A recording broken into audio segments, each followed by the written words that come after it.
嗨，大家好，我是躺平叔，今天是2026年5月13号。这一期咱們聊一聊基本盤。一說到基本盤，大家都會心一笑，都知道什麼意思。說到基本盤，這個最近在網上非常流行，但是你要給基本盤下個定義，似乎大家還沒有人這麼幹。但是我們生活中，我們在網上也經常看到我們所說的基本盤，所以它這個概念有的時候就容易模糊，甚至會被別有用心的人進行混淆。為什麼今天要聊基本盤？這個浙江宣傳今天他在公眾號上發表了一篇文章，叫基本盤不該成為被嘲諷的對象。這個文章就很有意思了，我們要認真的去研究，去跟他較個真。什麼叫基本盤不該成為被嘲諷的对象？他把基本盤打了個引號。他這個文章從標題看就先入為主，把這個基本盤給他有點這種概念就清晰化了。這個讓我想起一個梗，在有一些愛國正能量直播間，但這個博主在那兒說大俄必勝、哈馬斯必勝等等喊这些口號的時候，或者講這些東西，什麼大國戰略、什麼地緣戰略的時候，有人就打了一句，就沒說啥，就說正義必勝。那個主播就說給我滾，這就是個梗，是一個高級黑。本來說正義必勝沒毛病，或者他這個直播間正在宣傳大俄必勝的時候，你在下面喊一個正義必勝，那你就是在搗亂的。那這個意味着什麼？意味着合着他的潛台詞就是大俄是不正義的。雖然我這在宣傳大俄必勝，你那喊正義必勝，你是搗亂的是嗎？所以說他的潛意識他也知道俄羅斯是不正義的，講的就這麼個意思。所以說你再去理解一下浙江文宣他這個標題叫基本盤不該成為被嘲諷的對象，那什麼意思啊？那他的潛台詞好像基本盤也不太好。所以我們看到文章，為什麼網上大家隨口這麼一說基本盤，然後激起了這個體制內這麼緊張，把它當個事兒來聊。他的文章這麼說的，他說近期打開社交媒體會發現，基本盤正在成為一些人口頭禪。只要遇到不同觀點，特別是有愛國傾向的觀點，三句不離，你是基本盤，基本盤還真不少。當下網絡熱詞層出不窮，從某種層面上說，像基本盤等說法屬於網民社會情緒宣洩的一種表現，也是互聯網活力創造力的體現。他這是肯定先說網上把一帮人叫基本盤，這個說法也體現了互聯網的活力創造力。但在部分人的語境中，基本盤成了嘲諷普通群眾的代稱，將基本盤污名化，其中既有貼標籤發洩網絡情緒的動機，也藏着解構國家認同、消解社會共識的險惡套路，應該引起重視。文章說，基本盤一詞最早是一個金融術語，特指股市中大盤基本走勢，後來它又被部分網絡名人帶火，成為一個被人津津樂道的網絡梗。此外，基本盤也逐步衍生出更多現實層面的指代意義。它被用於形容經濟發展的基本面，也被拿來形容國家間的親屬關係。在一些情感話題和職場領域，基本盤還用於形容自身條件或公司職業規劃。但是現在，基本盤在網絡輿論場裡變了味兒，漸漸成了觀點交鋒中傷人的軟刀子。一旦討論陷入僵局，有人不願意在擺事實講道理，就會甩出一句基本盤又贏了，仿佛貼上這個標籤就能把對方打入非獨立思考的陣營，以此彰顯自己的清醒。更讓人不適的是，有人刻意將心懷愛國情懷、認同國家發展成就的廣大普通民眾貶低為低認知、盲目順從的人群。只要有內容介紹中國發展進步，評論區時常會出現又是一群基本盤的嘲諷。比如，品牌的選擇本是蘿蔔青菜各有所愛，但如果有消費者提出對國產品牌的認可，就可能會有人給他們貼上基本盤消費等標籤來進行貶損。這股風氣還蔓延到影視、賞析等領域，比如看美劇的就是審美高端上檔次，如果網友說喜歡看國產劇，就可能被會評論區嘲諷基本盤審美。這些污名化基本盤的行為看上去標新立異，頗有個性，實則流入情緒化跟風，會慢慢侵蝕網絡空間理性對話的生態。當討論變成了標籤的互綁，真正的思考也就無從談起。浙江文軒他這個文章前面講到了很多非獨立思考，恰恰在互聯網語境裡面，這個基本盤它就是缺乏獨立思考。也就是說反過來說，是缺乏獨立思考的才被人打上基本盤。浙江文軒多多少少在這像胡锡进老師一樣，他在混淆视線，在黑白顛倒。他說網絡上把愛國的人打上了個基本盤，這個說法是不科學不嚴謹的。基本盤我剛才就說了，因為它沒有一個明確的定義。什麼叫基本盤？實際上如果說我們叫求同存異，說我們給它一個更廣泛的一個定義，實際上就是什麼呢？叫無腦支持，無條件服從，無条件支持，這個就叫基本盤。不是說他愛國他就是基本盤。所以說你看這浙江文軒他給他概念一顛倒一混淆，基本盤就是愛國，基本盤你就嘲笑愛国人士，一下上線，偏離了這個方向。實際上大家調侃說基本盤更多的指的是那些無腦支持，就知道鼓掌叫好，感恩感謝感激就完了，不能有任何的质疑。這個基本盤它不一定是愛國，你比如說那也有对美國的基本盤，你不能說美國不好，你要说美国不好，有人就来骂你。美国当然也有各种各样的問題，對不對？那美國人自己還說不好。還有董王，你比如說董王他也有基本盤，你要說董王不好，好多人也來罵你的，就是川粉。那反過來的也有一些基本盤，但是你要說董王做的对，人家過來也罵你，說你狗眼無珠，你居然還同意董王。也就是說這種無腦，他就是無條件支持和服從一個人，這種就叫基本盤。他不是針對某一個觀點說愛國的就是基本盤。還有一個網紅超市的基本盤一樣的，你不能質疑網紅超市，你也不能批評，只要你質疑你批評，那你是別有用心，你就是那樣的，你沒有大愛，你敢質疑大愛。雖然我們國補之後價格更貴，那但不妨礙人家有大愛，你不能質疑，那基本盤就來罵你，電話他的微信他的和那個私信就來了，鋪天蓋地的罵，就你不能質疑。這個浙江宣傳小編選擇性的，他就開始混淆視線。什麼叫基本盤？你比如說有人投訴說三亞皮皮蝦貴，是吧？什麼叫基本盤？基本盤就不分青紅皂白，一看這個馬上電話就過去了，開始罵人家店主，網暴，店主第二天嘎了，人家有基礎病死了。這基本盤馬上一開始攻擊這個遊客，說你就是白嫖，你就是想占便宜，這種就不帶腦子的，無條件，憑自己第一印象。個人好惡根本就不去思考，去開始就還要採取行動，這叫基本盤。這些它對任何事情都沒有好處，它實際上是危害整個社會。怎麼說的不過分？這是社會的渣子，是垃圾勒索，沒毛病，它到哪兒都是禍害。所以說浙江宣傳他把它一變，基本盤就等於愛國。這些基本盤說農夫山泉什麼標是個蓋是紅的，是吧？那就是日本，你是支持日本的。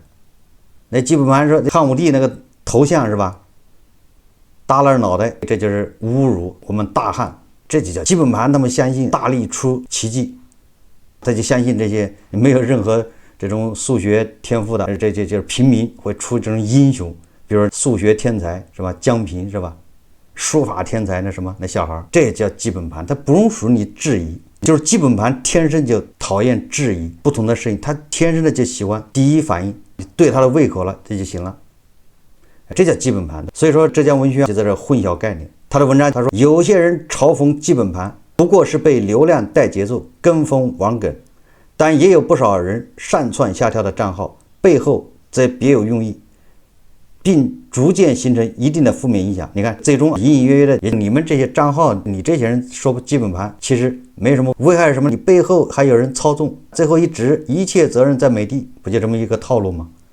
你後面是不是有人給錢？你在這宣傳躺平，你這個是這樣就上纲上線，上升了一個高度。本來是一些理性探討，是一些大家情緒一個表達，但是最後上升到危害國家安全。浙江宣傳說，他是崇洋媚外心態的晚尊，在網絡裡總有一些人裝睡，看不到國家的進步與發展，也不能理解對待我們在發展中遇到挑戰和問題。在過去，他們可以利用信息差宣揚全盤西化的神話故事，但是這2年來持續中外生活對戰，讓西方媒體構建的濾鏡碎了一地。越來越多的年輕人願意以更平視的姿態看待中西發展的差異。這些年，國家發展成就不僅惠及廣大民眾，也讓很多外國人深感認同。不然，成為中國人也不可能成為國際網絡平台的頂流現象。這個有點王婆賣瓜自誇了。成為中國人，那這個我就不太懂了。那他既然那麼想成為中國人，那他為什么不能成為中國人？是我們不讓嗎？到這兒的時候，基本盤就會攻擊了。他就會你怎麼這麼說？那作為咱們提倡什麼？什麼叫非基本盤？就是說你看到任何東西，你要去反向思考，你要去問個為什麼。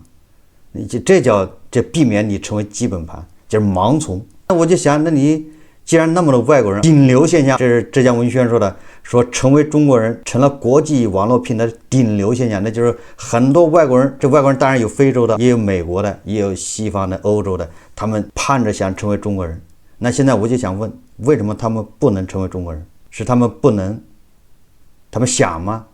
但是现實條件他不能，咱們不讓他入籍，咱們不喜歡移民，還是說他們來不了？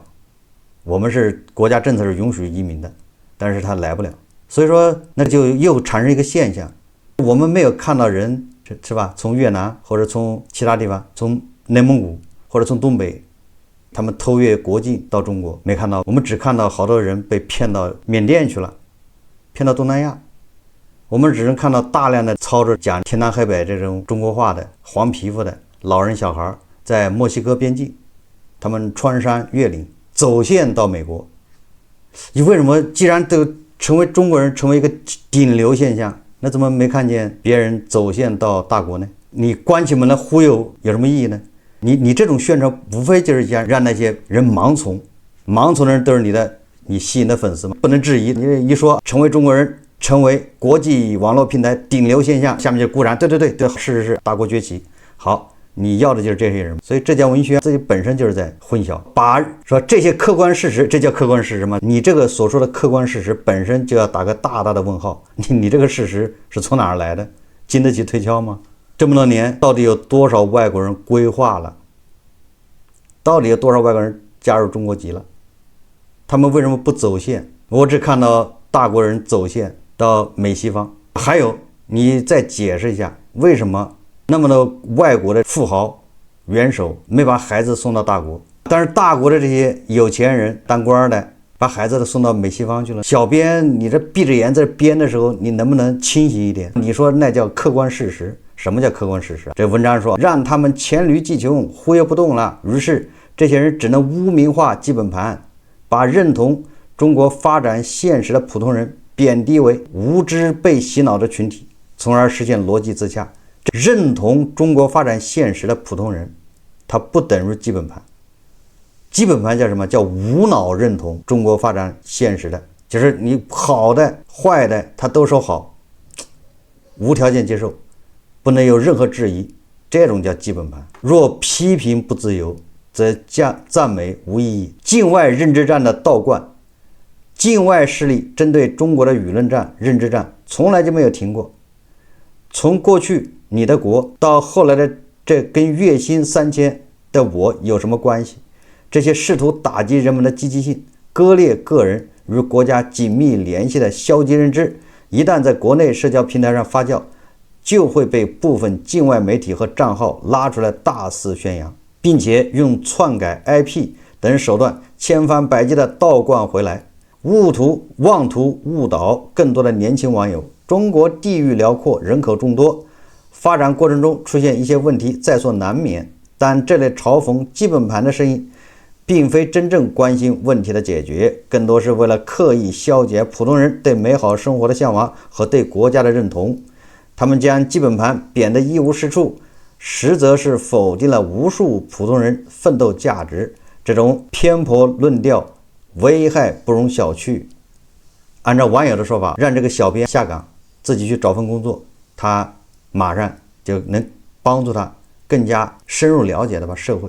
對付專家，對付胡錫進老師這種，就是把他退休金除以2，他就馬上就好了，就正常了。拉踩流量的收割套路。有些账号嘲讽基本盘，主要是为了凸显账号本身定位与众不同，想通过拉踩带来的流量，在网絡收割更多现实利益。网絡中多数普通網友都有充沛的愛國情懷，這些賬號偏偏刻意貶低普通網友，給他們貼上沒有個性的基本盤、國家優質資產的標籤。韭菜都是國有資產嗎？你看看，原來他們已經受到影響了，以這種出格言論來自我標榜獨立思考、有個性，但其實根本目的還是在誤導更多的普通網友進入他們設置的信息繭房和話語陷阱，成為他們割韭菜的對象。這個說的沒錯，因為基本盤就是缺乏獨立思考的這種無腦支持的，它本身就是被人收割對象。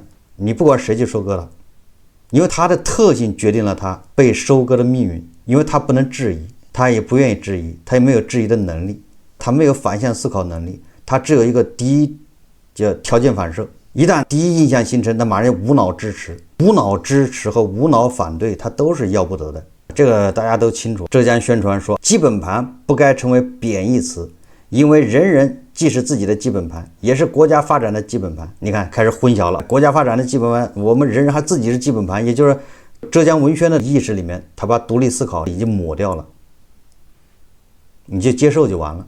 他性化，放棄個人的思考，用集體思考來代替，不就這意思嗎？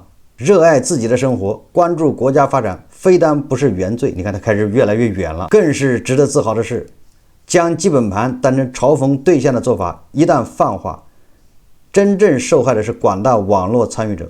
面對網絡裡嘲諷基本盤的帶節奏，筆者要說3句話：說穩定的基本盤是國家發展最堅實的壓艙石，也就這個小編說實話了，國家發展需要一群無腦的，你就支持就對了。大躍進支持，搞集體支持，大連鋼鐵支持，你就無腦支持就行了。這就是這種，對吧？實踐證明，歷史證明，這都是錯誤的。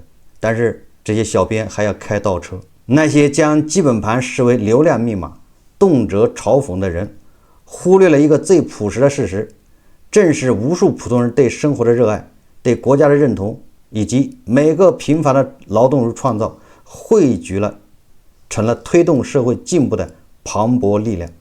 每一個認真生活、努力奮鬥的人，都是國家發展的基本盤。你看，他開始來回混淆，他們的存在讓國家在面對風浪時擁有了穩定的根基。這種不可或缺的價值，絕不該被抖機靈的流量裹挾，被嘲諷所淹沒。小編活在過去是吧？只要他睜開眼睛看看現在當下，就是目前發生了什麼。小編自己在閉門造車，小編就是把門一關，開始在那自嗨。為什麼這麼說呢？你看看俄烏戰場，俄羅斯打烏克蘭，打着俄羅斯斷網了，打着聖彼得堡、莫斯科開始斷網，開始管控，而被打的烏克蘭沒聽說他斷網，為啥？好，同樣是挨打，但美國、以色列打伊朗，結果伊朗斷網70天。同樣是打人的美國和以色列，人家怎麼沒斷網？那俄羅斯打烏克蘭，為什麼俄羅斯斷網？小編把這個搞明白，如果你還靠這一套去忽悠，你這個是不行的，經不起考驗啊！你不要被基本盤很穩定，看似很穩定，實際上根本就不穩定。今天是你的基本盤，明天它就會是別人的基本盤，因為他缺乏思考，誰給他灌的漿多，他就信誰的。所以你看他今天他能支持你，明天他能支持別人，他能支持小本子。俄羅斯人來了，他就支持俄羅斯，沒毛病。這個浙江宣傳他說，要更正正確認識國家與個人的關係，既尊重個體努力，也看到國家發展的力量。從蘋果人、安卓人的二元對立討論，到基本盤被污名化，對愛國群眾的攻擊在網絡裡就沒有消停過。蘋果人、安卓人那也是輿論部分自媒體人他的說法，本身就是多樣化的，這不代表所有的自媒體人或者什麼的，他都是把人分成安卓和蘋果，這叫擴大化。這就是浙江宣傳，他要擴大化，拿一個個別自媒體的一個說法，他擴大到大家都這麼想的，說對愛國群眾的攻擊在網絡裡沒有消停過。真正的愛國群众是不會遭到攻擊的。更多的愛國群眾是像加藤老師那樣的愛國群眾，對吧？愛國群众的頭子實際上是加藤老師。那你就看加藤老師吸引的是什麼人？都是偽愛國，他們是真的愛國嗎？如果把這個當作愛國，那叫害國。要談愛國，誰還有加藤老師更愛國呢？誰還有加藤老師更有資格愛國呢？其用意非常明顯，就是要徹底將個人與國家的發展對立起來，弱化網友愛國熱情與共識。这國家發展為每個人幹事創業提供了廣闊舞台，而個人的努力又推動着國家不斷向前。中國的發展切實改變了無數人的命運，讓更多人過上了幸福生活。這種個人奮鬥與國家發展相輔相成的辯證關係是歷史的必然，不能被隨意切割與解構。面對網絡上對基本盤的惡意嘲諷，我們就該旗幟鮮明地站出來反對這個批評基本盤，實際上就是認同基本盤。認同基本盤是這意思吧？認同基本盤就是認同無腦支持，就這意思。所以說浙江文宣說1000道1萬，最後歸根結底就是無腦支持就对了，你鼓掌就对了，你只有鼓掌的權利，鼓慢了也不行，鼓快了也不行，節奏要統一，這個鼓的聲音大了也不行，小了也不行，最終一定是這麼要求的，整齊劃一啊。最後就是像朝鮮那樣的，現在開會大家沒什麼好說的，感動流淚哭吧就行了，你哭的差了一點，鼓掌早了一點慢了一點，那都是反動，不就這意思嗎？因為你往那個方面要求的時候，越來就越極致啊，就這樣的，越來越極致，極致到最後就是整齊劃一。言論自由有邊界，絕不能淪為拉踩對立的狂歡。但有網友理性駁斥嘲諷基本盤的錯誤論調時，就有人拿言論自由當借口。實事求是說，確實不能強求所有網友都必須說正確的話，但這絕不意味着可以對其他人隨意拉踩、惡意貼標籤，將基本盤作為攻擊他人的武器，本質上是將複雜的個體認知粗暴簡化為非黑即白的對立，恰恰基本盤就是這樣的。你看，所以小編說到最後開始自己打自己耳光，因為他邏輯混亂了，他反对的反对，這實際上是他支持的，又是他反对的，後來反對的這又是他支持的，開始邏輯混亂。本質上是將複雜的個體認知粗暴簡化為非黑即白的對立，那個基本盤就是非黑即白，既消解了理性討論的可能，也傷害了那些真正關注生活、關心國家的普通人。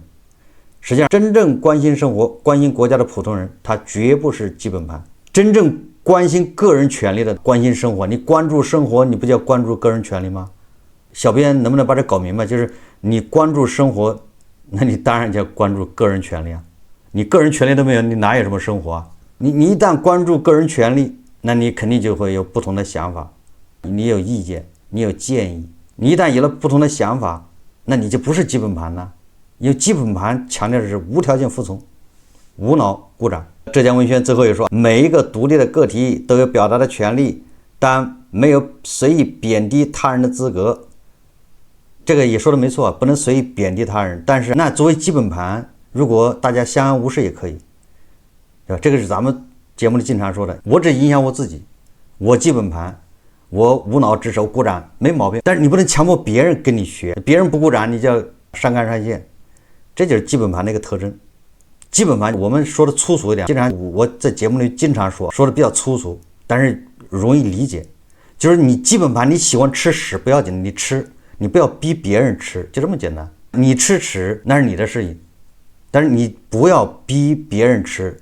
你說這玩意兒有營養，你該吃，逼別人也得每天吃多少，1天3頓都得吃，少1頓就不行。那你說這個就不行了。我經常在節目說，你那些川粉，你不要強迫別人跟你一樣。我在節目裡反复強調，是吧？什麼叫川黑？川黑就不能容忍你說川普一點點好，那這叫川黑。什麼叫川粉？就是川粉就不能容忍你說川普一點點壞。你說特朗普不行，馬上這川粉就上來了，這就是基本盤。你那邊一說特朗普還可以啊，這事幹得不錯，嗨，川黑就上來了。你喜歡吃大便，你吃就完了，不要強迫別人。你甚至可以宣傳說大便就是好吃，就是有營養，沒關係。但是你不要強迫別人吃，這個是最起碼的，這個叫尊重。所以說，顯然浙江宣傳這小編已經糊塗了。一篇文章從頭到尾，因為他邏輯本來是混亂的，他自己要混淆視線，想給別人洗腦，結果洗着洗着自己糊塗了。他最後來一個什麼？只有遵守言論自由的邊界，才能讓表達回歸初心，不失底線。言論自由沒毛病，但是你不能強迫別人信。你我皆是國家的基本盤，民族復興的沒有局外人。相信每一份普通人的堅守都是時代最堅實的注腳。網友都知道，但凡宏大敘事，但凡把你上升到一个高度的時候，你就是那個代價。因為他說到待遇的時候，怎麼不把大家拉齊？說到思想的時候，一定要統一，是不是這意思啊？對什麼認知，咱們要到一樣的高度。但是談到退休金的時候，胡一靜老師就是2萬多，那農民你在農村，你就再按胡一靜那個標準來，你的退休金能有2萬多嗎？你的言論，你每天就按照胡一靜老師那個言論每天發表，每天把自己認知提高的跟胡一靜老師一模一樣，請問你的退休金能到2萬1個月嗎？那為什麼不，對吧？你看我認知都跟胡一靜老師一樣了，我為什麼退休金不一樣呢？這差在哪兒？如果說認知一樣，言論一樣，思想統一高度，但是待遇還是不一樣的，那我為什麼要統一呢？所以小編要給誰洗腦？現在一個985的牛馬失業了，在家，他的思想統一的跟小編完全一樣，那他一個月能給他5000塊錢的生活費嗎？所以說這個小編他一而再再而三的把這些愛國情懷的普通民眾跟低認知情緒化、排斥不同意見的這種基本盤劃等號，不停的強化。所以說小編才有問題，小編在矮化愛國群體，這就好比我們在討論說這個區不好，這區有問題，區不好，小編立馬跳出來，你污衊愛國群眾，那你說這到底是誰在污衊愛國群眾？小編潛意識裡把愛國群眾跟區劃等號了，這就是我這個視頻剛開始說的時候，你一提正義必勝，人家立馬讓你滾，對吧？有的時候你一說文明的進步，人家也讓你滾。因為潛意識他人不文明的，他就是野蠻倒退叢林法則，就是說明他們心裡有鬼，心裡清楚，所以說來說去都是揣着明白裝糊塗。說1000道1萬，浙江文宣、浙江宣傳應該剖析一下為什麼會有這麼多基本盤，這才是問題。